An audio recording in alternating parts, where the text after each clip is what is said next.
پاکستان څنګه ښځې حکومت کې رامخکې کړي او تازه بیا کومې ښځې ته کوم لقب او دنده ورکړه او په دې اړه پاکستان عالمانو څه ویل ویډیو وګورئ. ډېر عالمان په ډاګه خبره کوي چې ښځې ته باید په حکومتي چارو کې لوړ مقام ورنکړل شي. دوی دا د اسلام خلاف کار ګڼي، خو بل خوا په پاکستان کې له ټاکنو وروسته ښځو ته ستر مقامونه ورکول کیږي.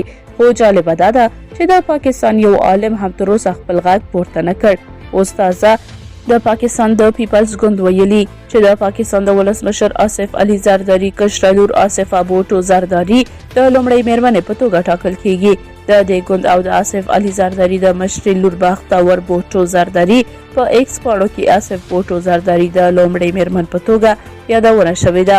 پاکستاني رسنیو دا هم ویلي چې ښاغلي زرداري پریکړه کړې چې آصفه بوټو زرداري د لومړۍ میرمنې په توګه معرفي کړي. د پاکستان د ولسمشر د دغه پریکړې په عملي کېدو سره به آصفه بوټو زرداري د دغه هیواد لومړۍ میرمن وي چې د دغه هیواد د ولسمشر کشره لور ده. د ولسمشر میرمنې ته معمولا لومړۍ میرمن ویل کیږي، خو آصف علي زرداري په 2009 کال کې د خپلې میرمنې بېنظیر بوټو له وژل کېدو وروسته بیا واده ونه کړ او د لومړۍ میرمنې چوکۍ د ولسمشرۍ په لومړۍ دوره کې خالي پاتې شوه.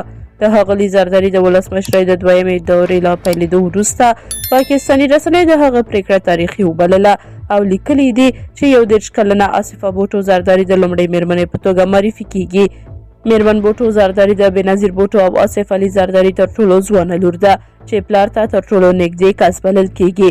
په 2020 کال کې هغې د پاکستان د پیپلز ګوند د یوې غونډې مشري کولو سره سیاسي فعالیتونو ته داخله شوې وه او د آصف علي زرداري د لوړې په مراسمو کې د خپل پلار سره یو ځای شوه. او پاکستان ولسمشر آصف علي زرداري تر اوسه پورې په رسمي توګه خپله لور د لومړۍ میرمنې په توګه نه ده اعلان کړې.